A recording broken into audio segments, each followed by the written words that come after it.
How to get 25 baggers on gold and silver stocks.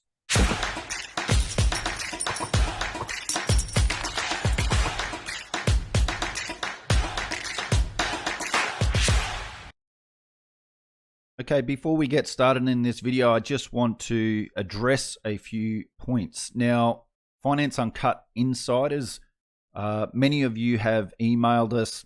We have received your emails. You have not yet received a response, and there is a reason why.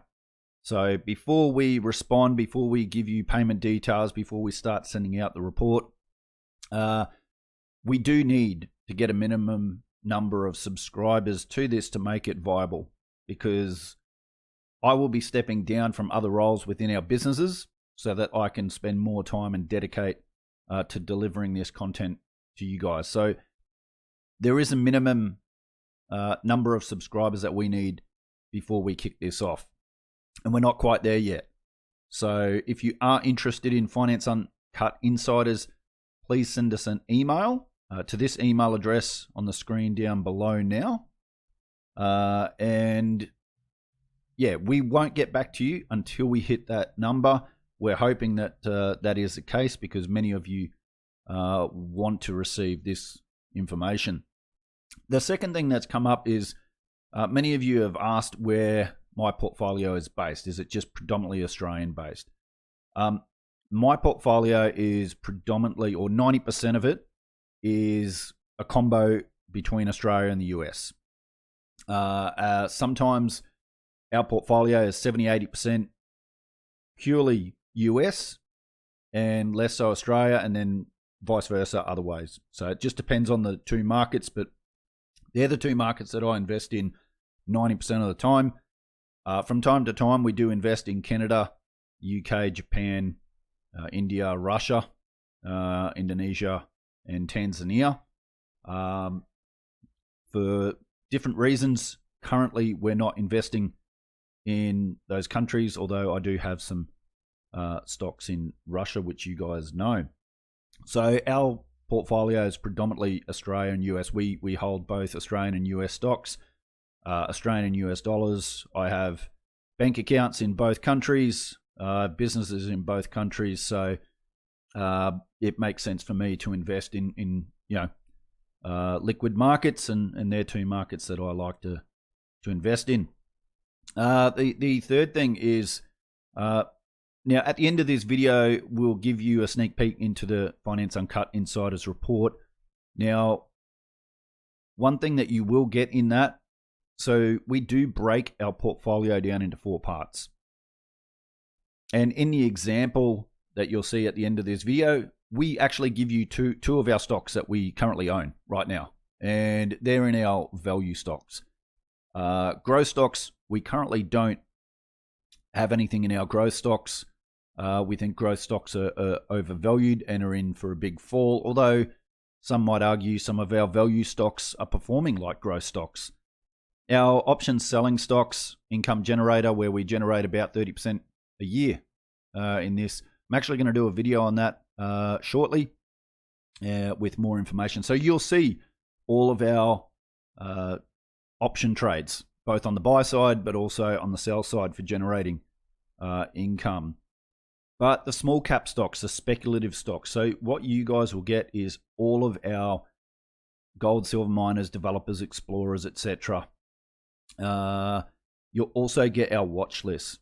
So you'll get our stocks both here in Australia in that small cap space, but you'll also get our watch list, which are stocks that have popped up onto our radar, which we don't yet have an allocation to. So with that out of the way, let's get into this video.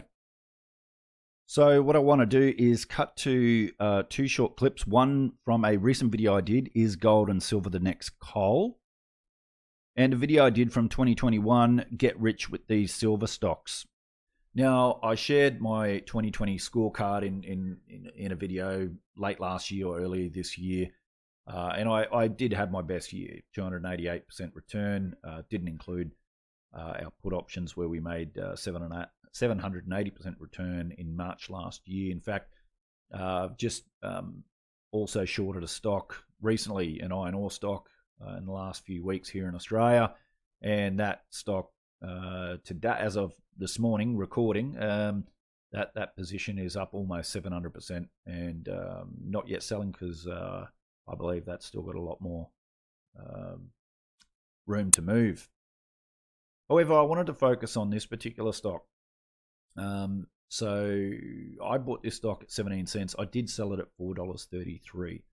And another one of my stocks that I shared after I'd sold it was Chalice. That was trading in early 2020 at 17 cents. In fact, it was trading much cheaper than that. I bought it at 17 cents.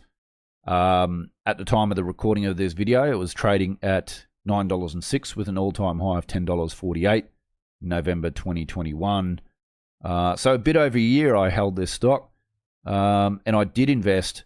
So $10,000 investment in 2020 would be $532,000 today, or $616,000 at its all-time high. My $10,000 investment, though, turned into $254,000 when I sold it at $4.33. So yeah, you can have a crack at me for selling too early, but tell you what, I don't know anyone who's gone broke by taking profits.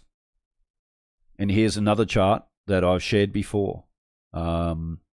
So to me, there is huge upside. Now, a lot of my explorers had been punished over the last 6 months or so. And I'd shared in previous videos, going back months now, how I had trimmed some of my positions. I took profits off the table. And since then, some of those stocks had been smashed down. Now, I've shared a stock before, and I'll share it right now, Hammer Metals. I've done a video on Hammer Metals, a gold copper explorer in Queensland, Australia, the same state that I live in. And that stock got up to, I bought in at around 3 cents. Stock went up to 12 cents. I took some profits. Well, it was smashed back down to about 3.9 cents. Don't quote me on that. Well, guess what? It's gone on a run again, and it's up almost 9 cents again. And so with Hammer and with a few others, I'd started to go back into the market because they got smashed down. I'll mention another stock that I own, and this isn't financial advice, but Navarre Minerals. They're actually a gold producer now. They were a gold explorer. They're now a producer. They still explore, and I think they've got some wonderful assets and run by wonderful management. And I love their strategy in how they're going about their business. Their stock price peaked at 29 cents back in, I think it was August 2020. They've been beaten down to 4.7 cents or something. Now I've started adding back into that position as well, and they're a bit over 5 cents now. So some of these junior plays, these explorers, now I like the explorers. I'm going to do a video shortly on these explorers because there's certain cycles that they go in. It's very risky investing in this space.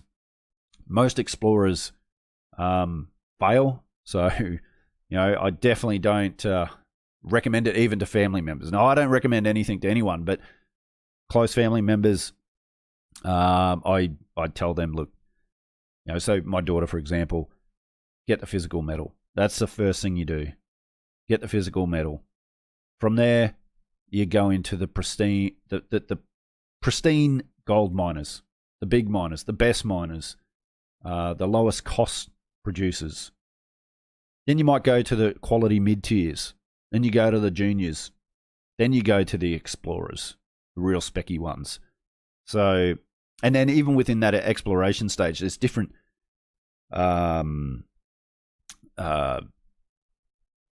different lifespans or trying to think of the word, but there's explorers that haven't even started drilling, or you got explorers that are just starting to drill, report, their drill reports, but then you've got other explorers that have actually found high grade and large grade assets. So they're different explorers that go along a different a different path. And so you got to be very, very careful investing in this space. But it's been beaten down. No one wants to invest in this sector. And like coal, when no one wants to invest in it, that's when I go in. When it's dirt cheap, even below its intrinsic value, that's when I go in. Because when they do run, when the underlying metal starts to run, usually the miners and the quality miners severely outperform the actual metal. So you get that leverage on the metal. And silver's the same. In fact, silver, you get that even more leverage. So, I'm loving what's happened with them being beaten down. In fact, these stocks that went up last week were in the office, and even though I'd been adding to them, some of these stocks really jumped up. And, I'm throwing things in the office. I'm like, no. And my business partner's like, what? Like, these damn stocks are going up. He's like, that's a good thing. No, I want to buy more.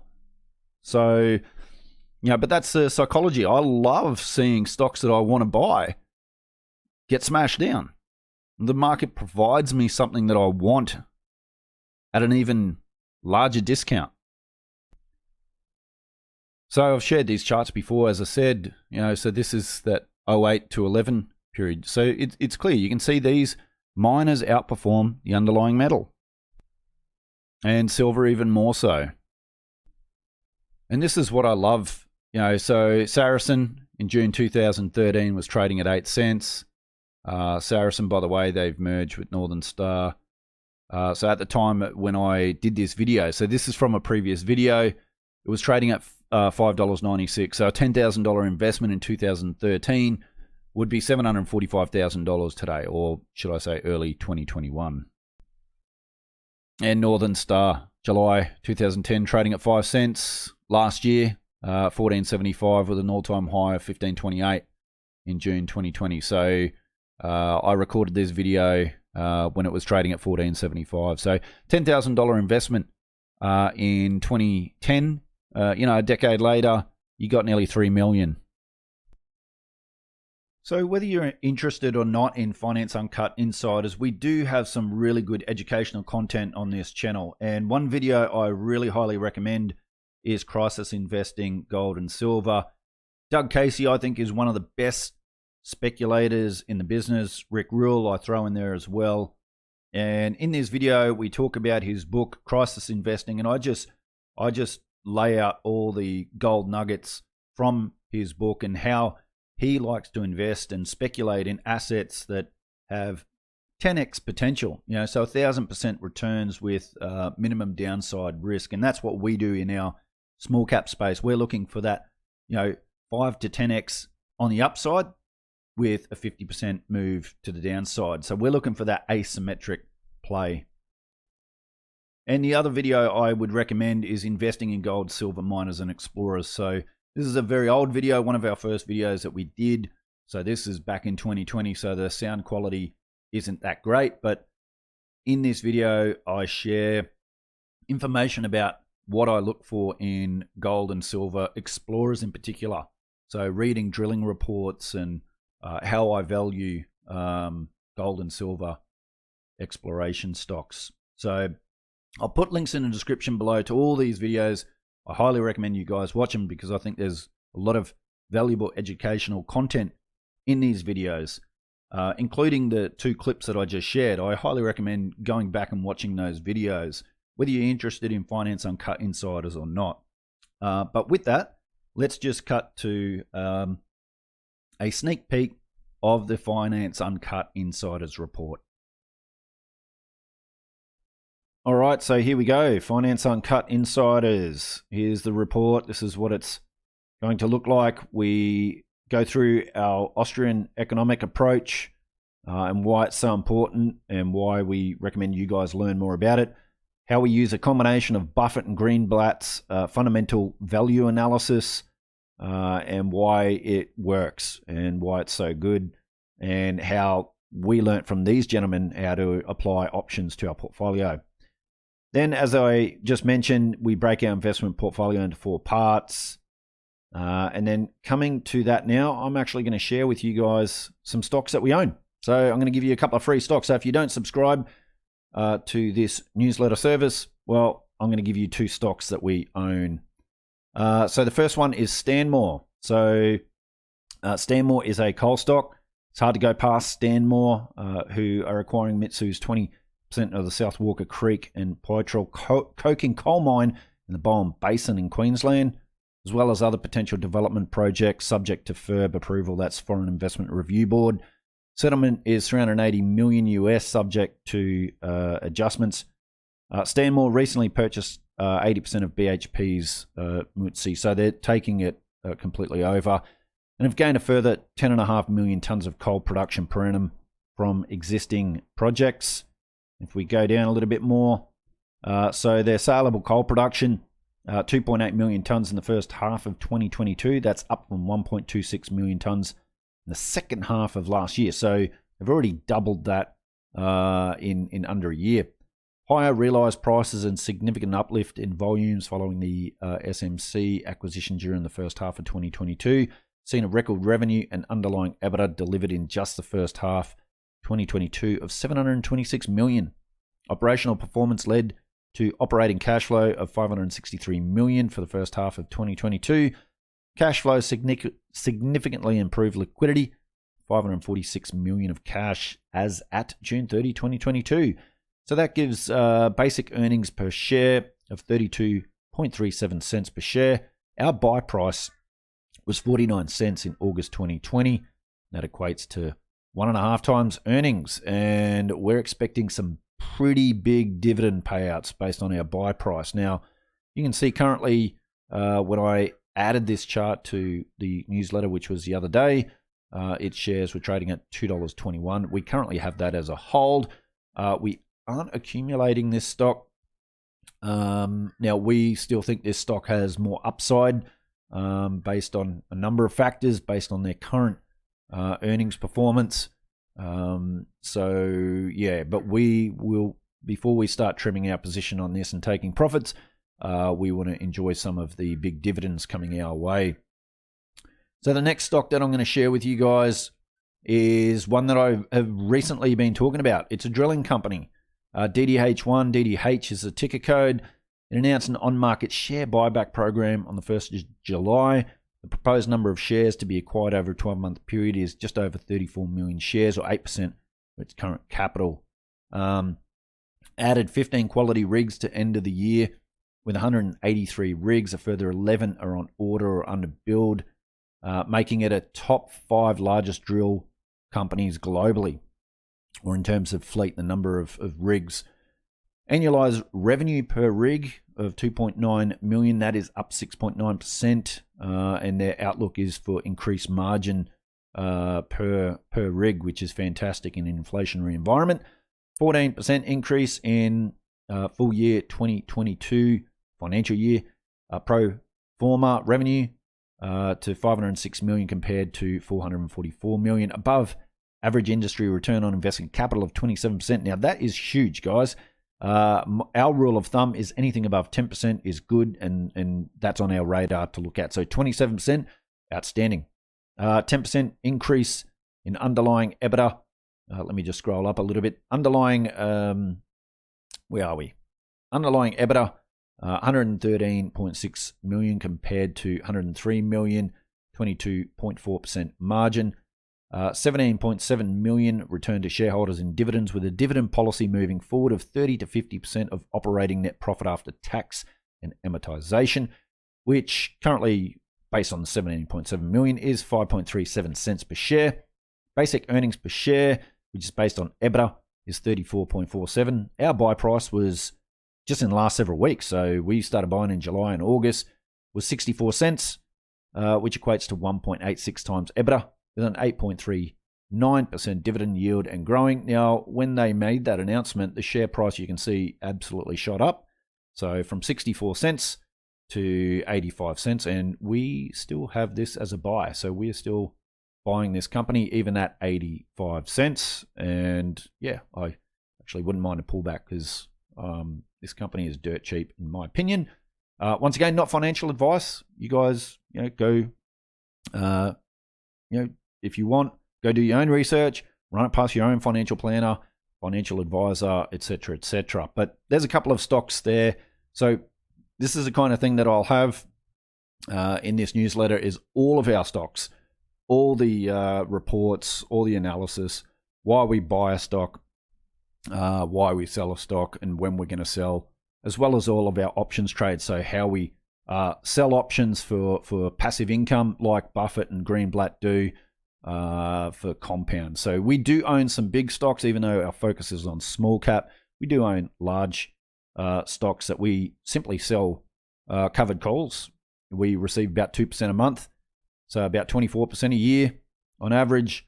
And, they usually pay a 5-6% dividend yield as well. So we're getting about 30% a year just in income. And what do? We just reinvest it. We don't use that income to live off. We just reinvest it. So compounding it at such a high rate. They're boring, the big stocks, but that's why we use it, is simply for the options trade there. So as we continue going down, building an international portfolio, so we talk about the different markets and sectors that we're in and interested in. Outlook, some of our stocks that we've owned and why we've bought particular sectors, why we like small value and resource stocks over other sectors. You guys will love this one, why we buy junior explorers in two particular market cap quartiles, and that it really says it right there. And then the life cycle of a junior explorer, and why we invest in particular parts. There's times to invest and there's times not to be investing in this sector. And then once again, guys, important disclaimers, not financial advice. We do not accept any liability. This is not a recommendation to buy or to do anything. It's just for entertainment and education purposes only. So there you go. That's the newsletter. I still have to add the rest of our portfolio in there and all the analysis, but this gives you an example of what it is going to look like. So it's going to be a weekly newsletter.